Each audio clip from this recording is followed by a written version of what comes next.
Hey everybody, welcome to More Please. Today I am giving you my take on the Wendy Williams movie, Lifetime and KFC, and the Selena Series movie. Plus, my favorite host of The Real, Loni Love, is here to have a little kiki with me. Y'all, I know y'all are ready for the tea, so grab your mugs because it's time for More Please.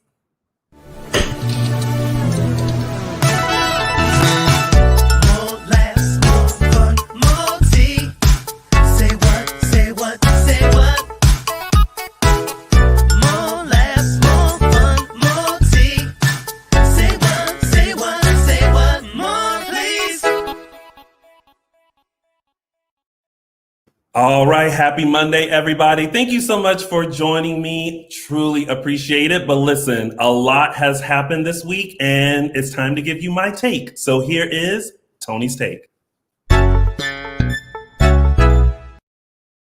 You know what I just realized? I was watching the opening of the show as if I haven't watched it every single time we've done this, and I'm wearing the exact same outfit in the opening. Oh well, show on a budget. I don't have a stylist. It's me. So first of all, let's talk about Tara Reid and Nicole Kidman. Now listen, Tara Reid shot her shot at Nicole Kidman this week. She went onto Nicole Kidman's Instagram, basically offering her a role in a new movie that she's starring in with Vivica Fox. Now, from what I read yesterday, she actually said she doesn't think it was her because there's a lot of people that actually handle her Instagram.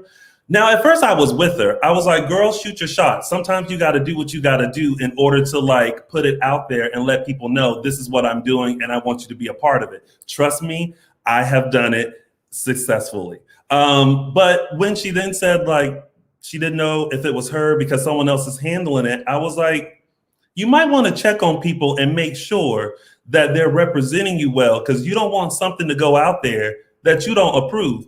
Because I know if anyone was running my Instagram, which no one is not, because again, don't have the budget for that, got to do it myself. But I would want to make sure, like, listen, before you post for me, make sure I look at it to approve so that I know what's going out there.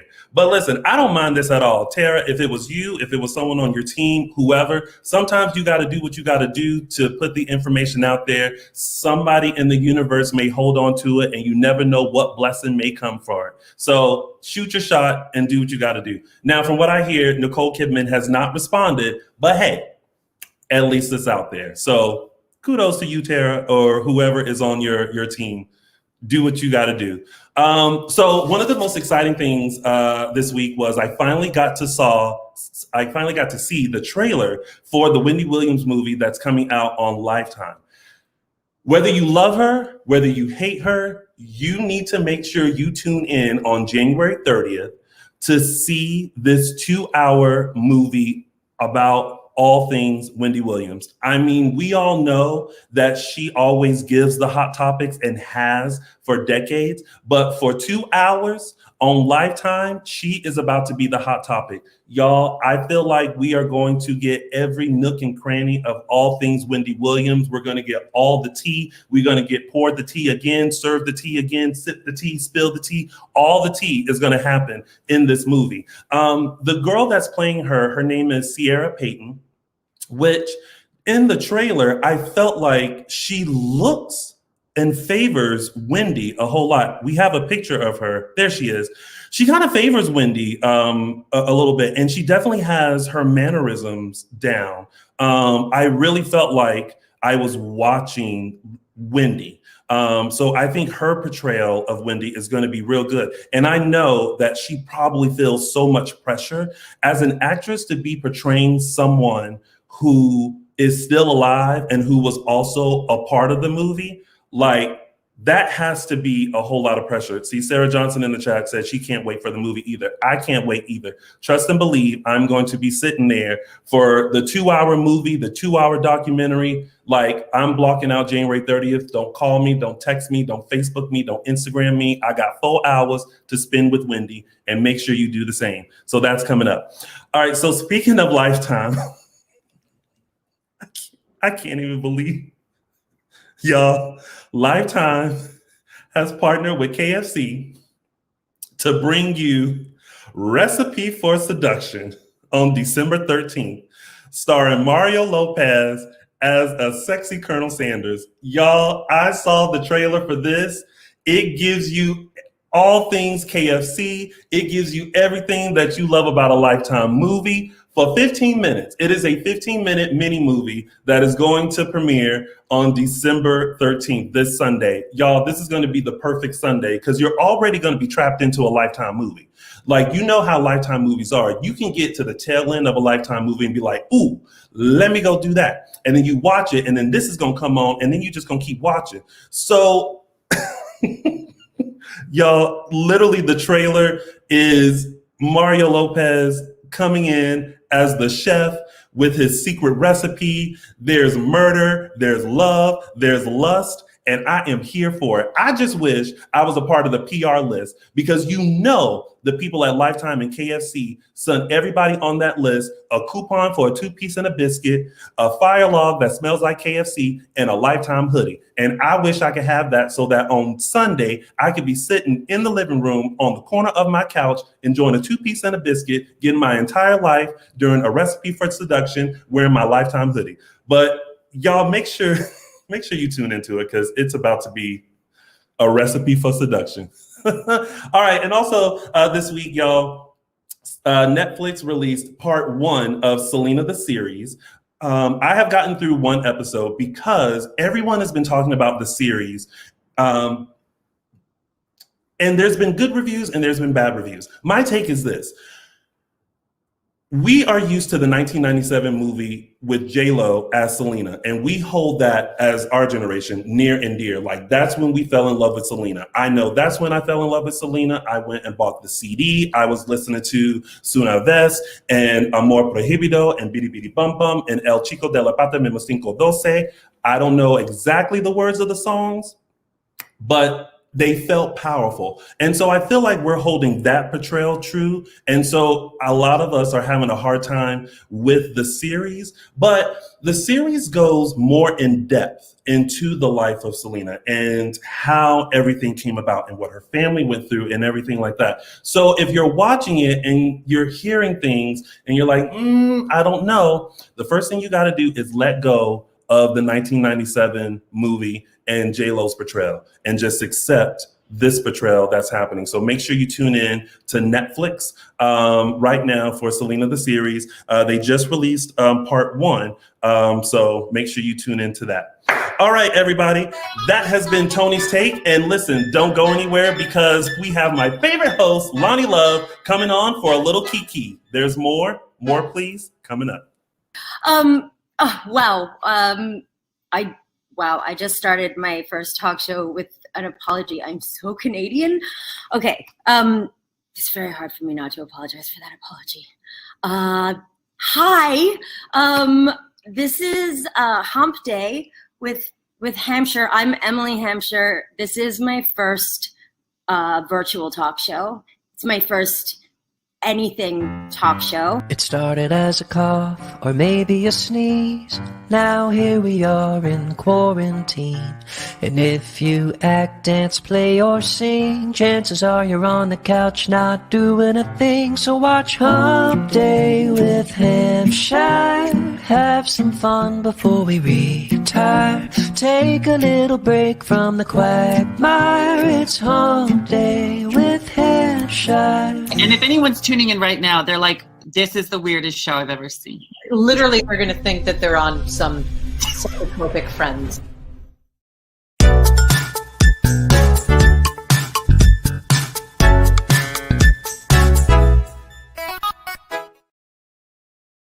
All right, y'all, welcome back to More Please. Now listen, if your mugs are slightly empty, you might want to pour yourself a cocktail or something for my next guest because we are about to have the ultimate kiki. So let's have a kiki.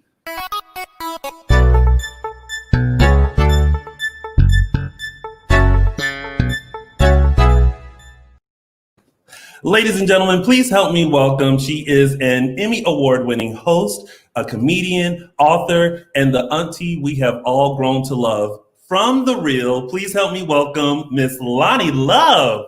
What's up, Tony? Hey, Loni. Hi, look at you.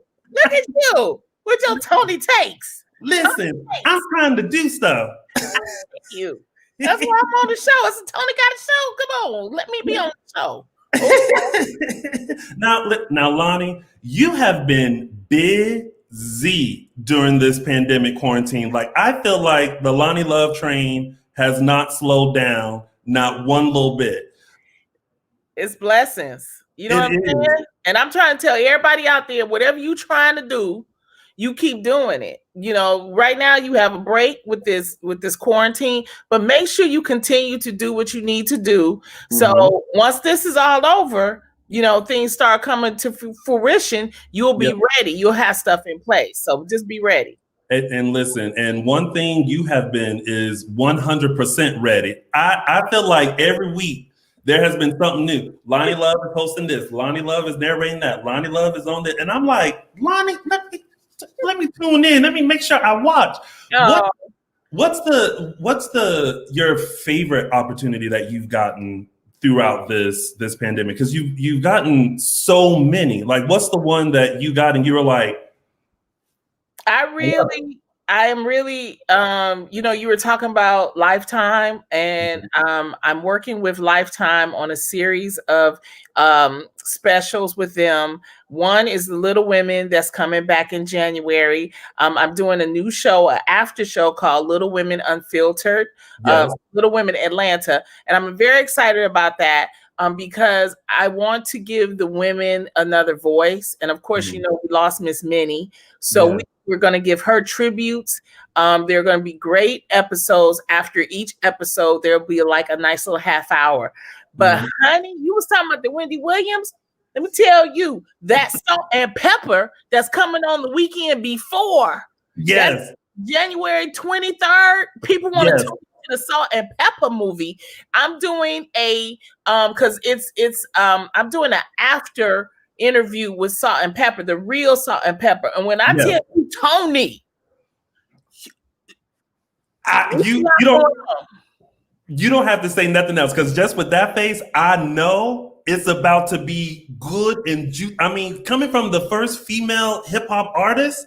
And we was all pushing it. Like, I remember when I was a little tiny Talk for Christ, I was in the living room, like, giving it, you know?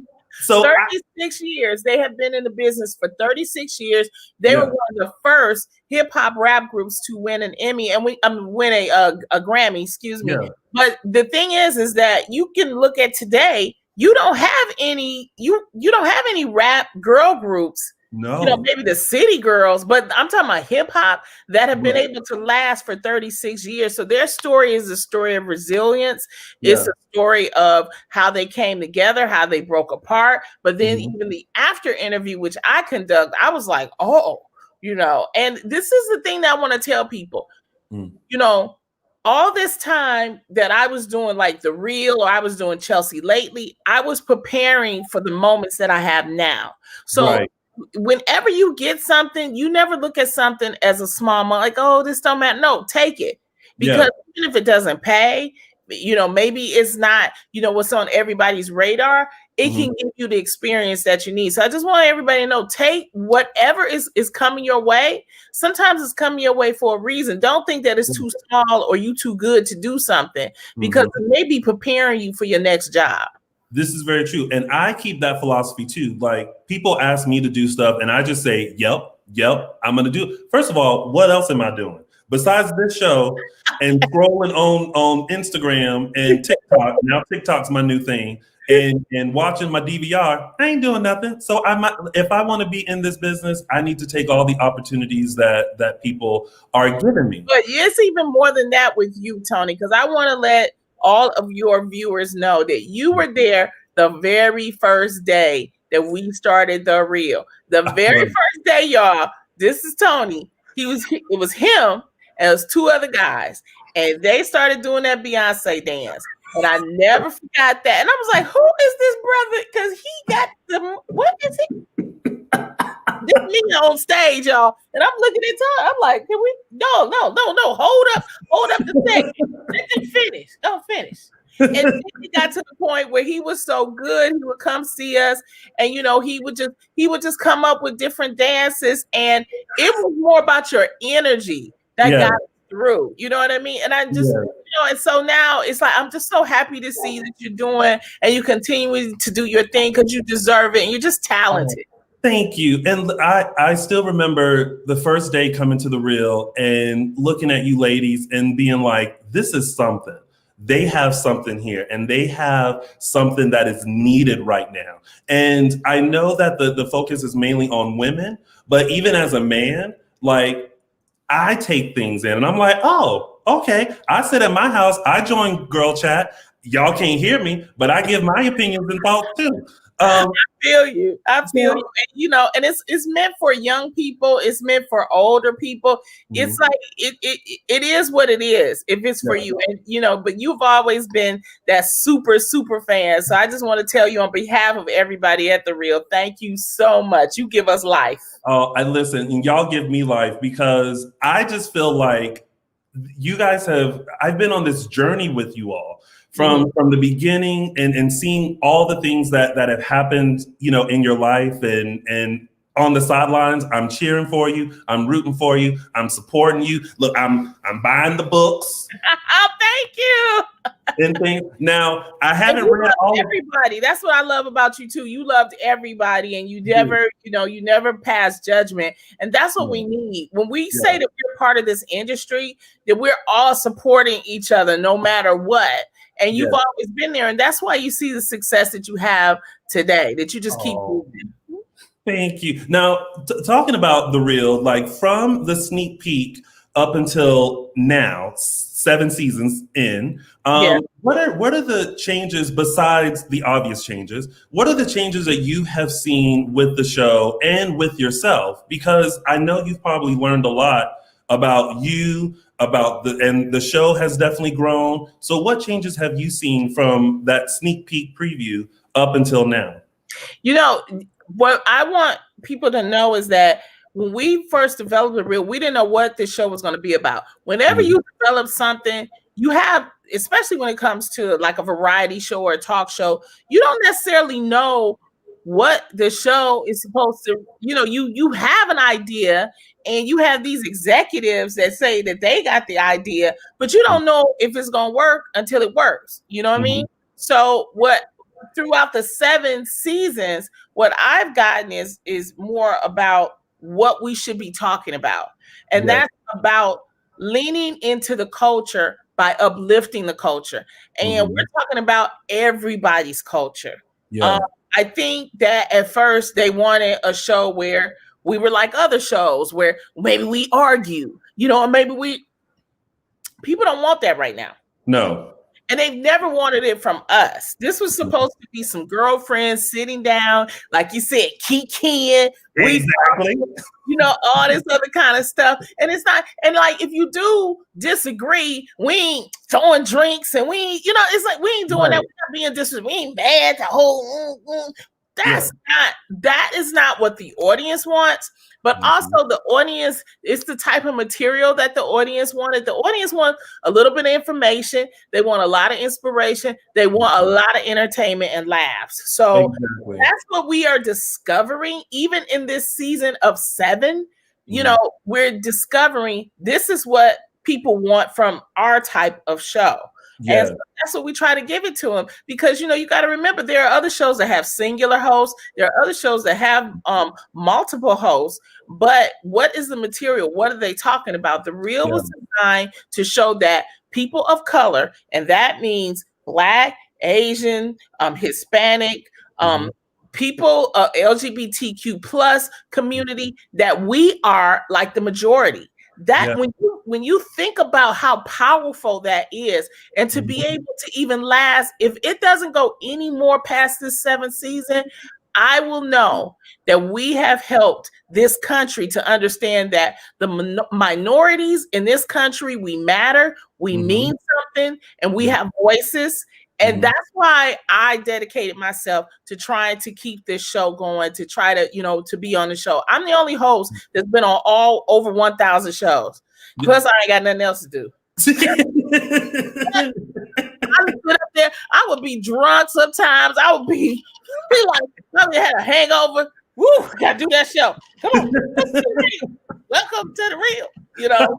So but when you love something, because this is all I ever wanted to do, and you talk about my book, I explain it all in my book. My whole goal was not to be a mother, not to be a wife, but to be an entertainer and to inspire people. And I'm so happy that I get to do that now. And I try to give that back by helping people when they call me and say, come on my show.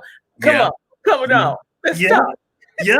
And that's what I did. And here you are. Here we are having a little kiki on here. Yeah. And that's what I've always loved about The Real was that you women are diverse, not only, you know, with just across the board. And it's great to hear different voices discussing a particular topic. My favorite segment has always been Girl Chat, because you get laughs, you get cries, you get, you know, serious. It's all across there. And you're right. You all feel like the girlfriends in my head. You know, when I'm going through stuff, I can hear what Loni would say. I can hear what Jeannie would say. I can hear what Adrienne would say. I can now hear what Garcelle is going to say. So it's like you all live in my head, because I feel like, you know, I've just been on this journey. You say you've done 1,000 shows. I feel like I'm right behind you. Except I was just sitting there in the audience, just, all right, y'all. Always been there, Tony. It's nice to have a familiar face. I can't wait until we get back into the studio and we can, because that's the only thing that I feel that, you know, because of the COVID, you know, it was no way that we could have a studio show. A lot of people say, well, the other people are doing it. Y'all, we don't have the budget the way other people have budgets. I mean, we try to keep this show on, and people have to remember right now, this is like flu season. And during flu season, everybody tends to get sick. Then you have COVID on top of that. We would have been shut down. So it was just better, and it was safer for us to stay at home and do stuff at home. So that's what we're doing. Exactly. One question before we get into our next segment. One of the things that I have thought about during this quarantine and longed for, like through my friends and family, is support. Who was someone in your life that saw the talent in you, saw where you could go, and supported you and gave you that opportunity when you were at that moment where maybe you didn't know if you should keep going, if you should keep trying, and they saw you and they said, you know what, I'm going to give you this opportunity, and it took you to the next level? Do you have that person or people in your life that did that? Well, I think it's important, especially when you want to be a performer, to try to have a good team around you. I have my manager and I have been together ever since my career started. Her name is Judy Marmel. I talk about her in the book. She would give me money when I didn't have it. She would give me the inspirations when I needed it. But more importantly, you know, when I asked her, hey, can you call this network president for me? And because I think they saw me on a show, so call them. Yeah. And she wasn't scared. She'd pick up that phone and she would call them. And that's what you need. You need somebody in your life that's gonna pick up the phone and make a call for you. On you. What a lot of people don't understand is your team is one of the important things. No matter whether you have a small business, whether you have a big business, whether you're trying to open up, you know, something, get you a team of people. Also, shout out to my assistant, Alex, a humble heel. He will make a call for me, and he knows how to speak about me. He knows about me. So I would have to say, having a good manager, a good assistant. And it's not even about money. It's like, you know, because you're trying to get there. But sometimes you ain't got that. I ain't got the funds to pay you. You know, I'm going to give you a little bit. But it's like, but as you grow, they're going to grow. And then the money is going to come. So I have to say those two people have been very instrumental in my life. Oh, good. Now, I know that you've done so much up until this point.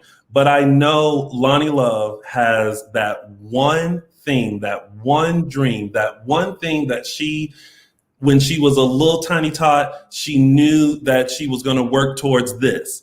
What's that one thing for you, that one dream that's like the ultimate thing? Like if nothing else ever happened, this was the one thing you would want to happen. I had to meet Diana Ross. That's my ultimate. I mean, I grew up in the Brewster Projects. Diana Ross grew up in the Brewster Projects. I remember as a little girl, you know, growing up in Detroit, Motown was the thing. I can remember that, you know, once Diana had made it, she would come back from time to time and drive around in her limousine, and I'm just like, oh, and I can remember seeing her on television because back then, youngins, there was only like 4 stations, and they would put Diana Ross and Supremes on, and for us, that was Black excellence to see these sisters in these beautiful gowns, and that's why I love Sequence to this day. If you notice, sometimes on the Real, like it's Christmas time coming up, the Christmas show, I'm gonna have my Sequence on. They be like, well, you know, it's not the time. No. It's definitely the time.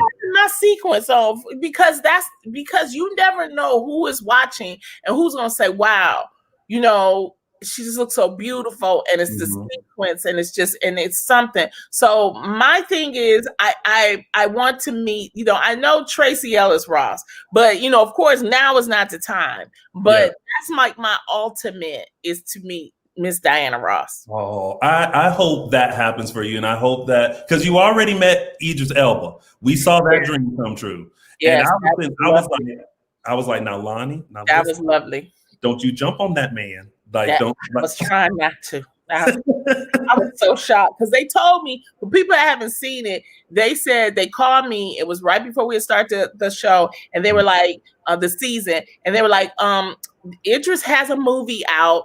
They want you to fly to New York and interview the director. If you do that right, then Idris will come on the show. I was like, what? I was like, you where the plane? Where the plane? I got on that plane. I had all the director questions. I was like, how do you feel about the lighting situation? I wanted to take you to direct Idris. How many takes? I was doing all the Idris questions, but through the director. So I'm sitting there, and you know, I'm like, okay, I got my director. And then all of a sudden, they was like, okay, he's coming in. I said, okay, I'm ready for this director. And it was Idris. I lost it. At all. He's like, okay. It is time for us to be. I think about it, I get emotional. I'm like, oh my goodness. And it was a total surprise. Yeah. We talked, and when we talked about Kiki, me and him talked about everything. He said, I'm here as long as you want me to be here. I said, all right, baby. Okay. And his fiance was in the audience at that time. Because after he came in, then like his daughter came. I met his daughter, I met his fiance. And that's why I'm so close to Sabrina now, because of that whole moment. So it was just a wonderful moment. I love that. Now, Loni, you have become like the auntie that we all love. And I wanted the opportunity for some people to come in and ask you their questions and advice that you can give them. So we're heading into our segment called Ask Auntie Loni. All right. So first up, we have graphic. Okay. You like that? See, I'm trying to do things on a budget. Trying to do stuff. So first up, we have Michael V, who is coming in. So let's bring in Michael. There he is. Hey, Michael. Hi, Auntie Loni. Hey, I like the earring. Okay. Thank you. Merry Christmas. So here's my question. I'm an actor, bartender here in Los Angeles. And, you know, we've been in lockdown quarantine since, I mean, I don't even remember. What month is it? I don't even know at this point. Exactly. You know, I have trouble, you know, you touched on it a little bit before about, you know, every little thing you do is informing going forward. Like every little job, every little thing you say yes to is you never know where that's going to take you.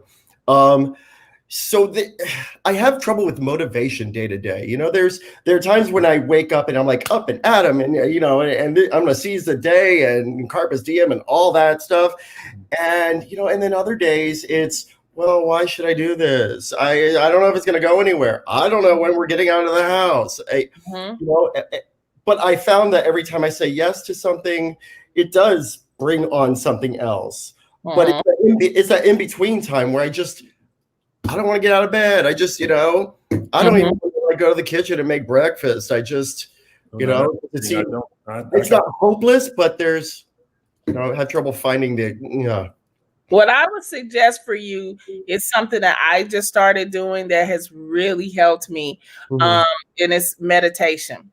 And the reason why I would say meditate is it's different for me than prayer. Prayer is something that's totally different for me. But meditation, it really makes me focus and keep my mind on a different type of path and focus. So when you're feeling down, it's something that, and there are a lot of apps out now, meditation apps that can really help you, so that maybe when you're feeling down, you can meditate something more positive. And taking that time to focus, because it's all about your mind, and knowing that, there are a lot of things that you need to refocus. Instead of the negative, it takes you back to focusing on a positive, of having gratitude, of understanding that, there are things that you need to be looking at. Like, yeah, you may be locked down, but you're living. You may be locked down, but you don't have COVID. And so what I found is that meditation really does. And it's like, sometimes just have a drink of tea, and sit in a corner and just think and focus and meditate and try to really look at the positive side of life. But I would highly recommend get like a meditation app, or read up on meditation, and take that time to meditate and recenter and focus yourself. Thank you. I love that, because it has been recommended, but I've been a little reluctant, thinking, oh, do I need that? Will that work for me? So that's really wonderful. Thank you so much. I appreciate that. Well, good luck. Dig right in. Deepak Chopra, here I come. I love it. Thank you, Michael. Thank you. Thank you, Kelly. Thank you, Loni. All right, next up, we have Miss Shandy to come in. Shandy, how are you? Good. How are you? Doing great. You're on with Auntie Loni. What's your question? Hi, Loni. Hi, How are Shandy. you? I am excellent. Awesome. So my question is, as a middle school teacher, how can I get more Black girls in STEM?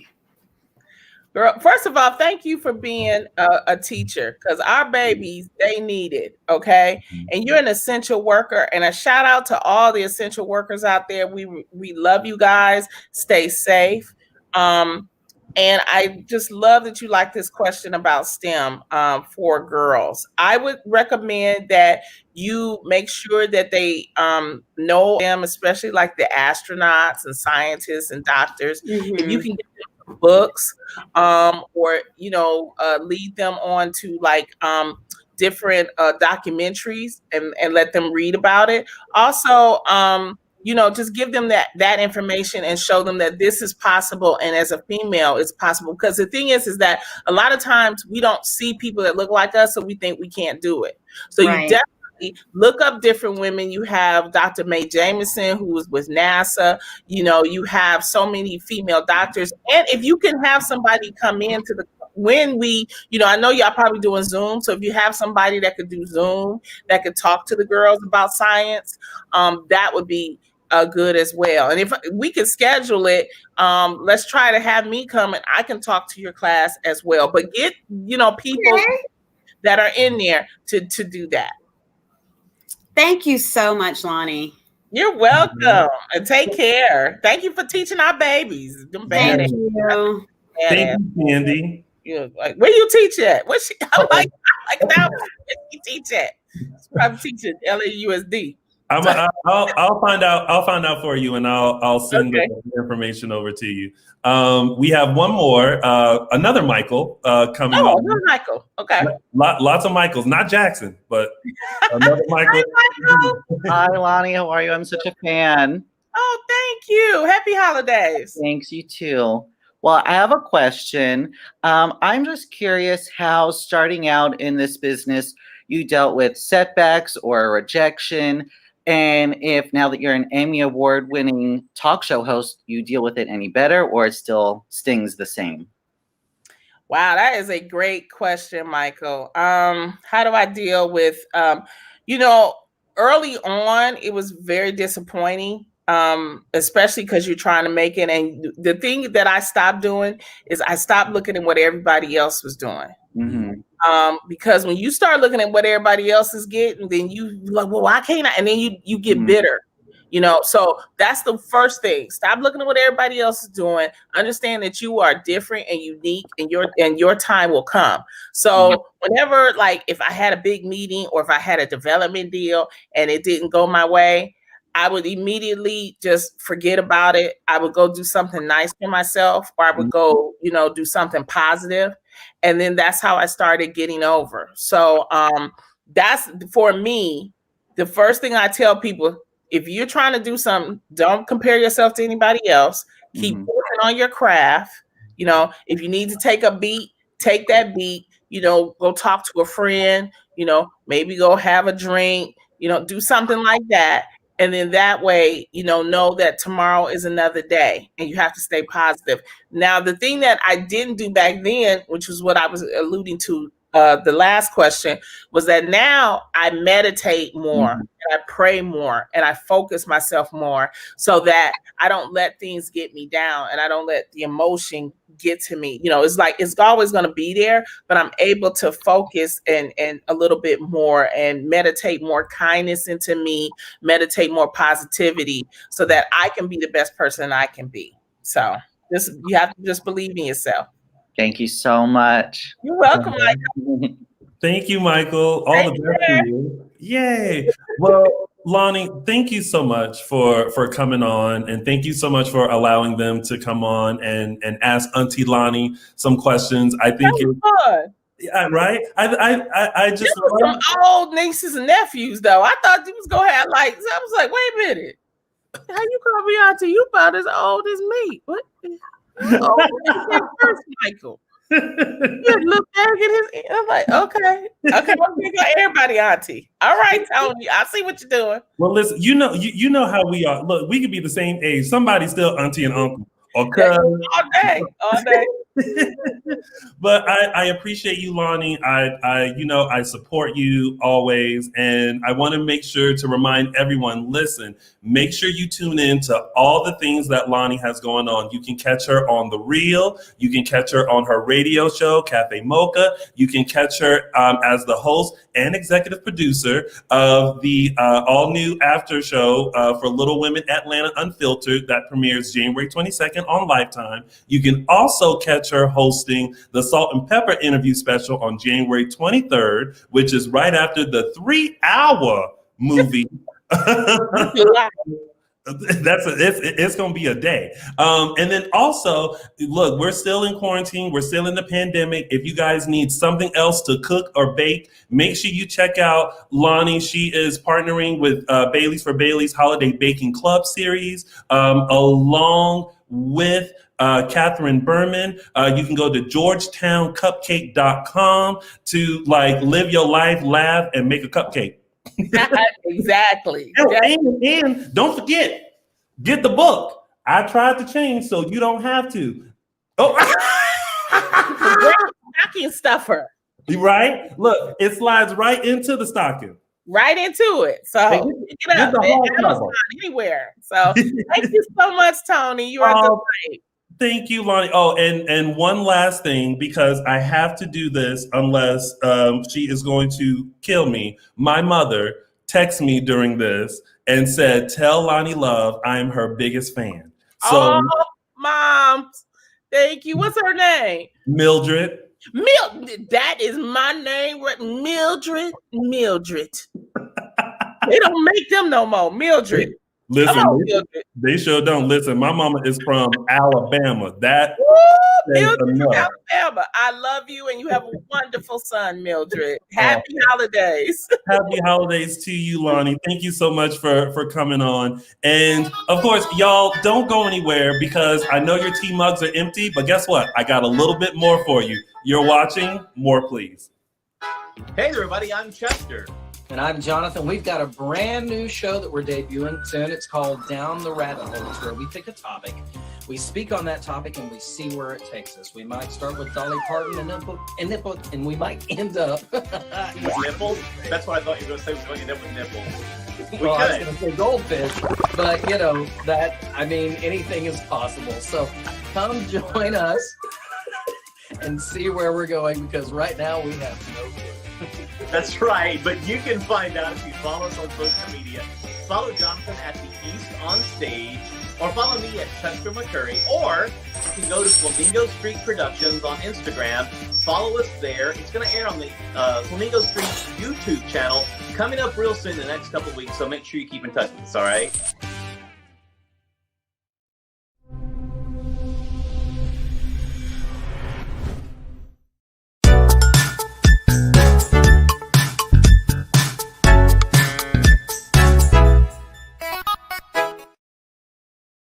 Woo! We had a fun time during that kiki. And listen, I know y'all want some, so let me give it a little bit more.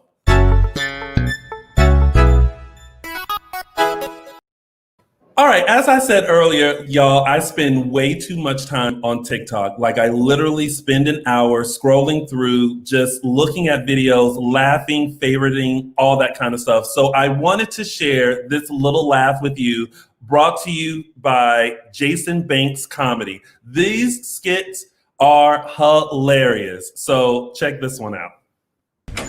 Hey, Derek, did your mom have a guy spend the night here last night? Yeah, she did. And she doesn't know how to treat her company because I think she stole something from him, because in the middle of the night, I hear him yelling, "Give it to me, give it to me." And then he's like, "Whose is it? Whose is it?" And she's like, "It's yours, it's yours." And so finally, I just opened the door because I couldn't sleep. And I said, "Mom, if it's his and he wants it so bad, just give it back to him."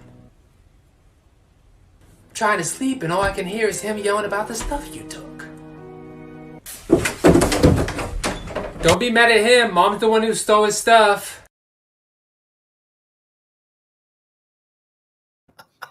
Y'all, I love those skits with Lil Derek, and you will love them too. Make sure you go on TikTok and watch them and follow at Jason Banks Comedy. I hope that brought a smile to y'all's face. So because it definitely brought one to mine. So make sure you check him out on TikTok. Y'all, that has been our show. Thank you so much to Loni Love for coming in and kikiing. And next week, we have Miss Brooklyn Heights, who you know from RuPaul's Drag Race and Canada's Drag Race. And category is Quarantine Eleganza. I'll explain more next week for the season finale of More Please. Bye, y'all.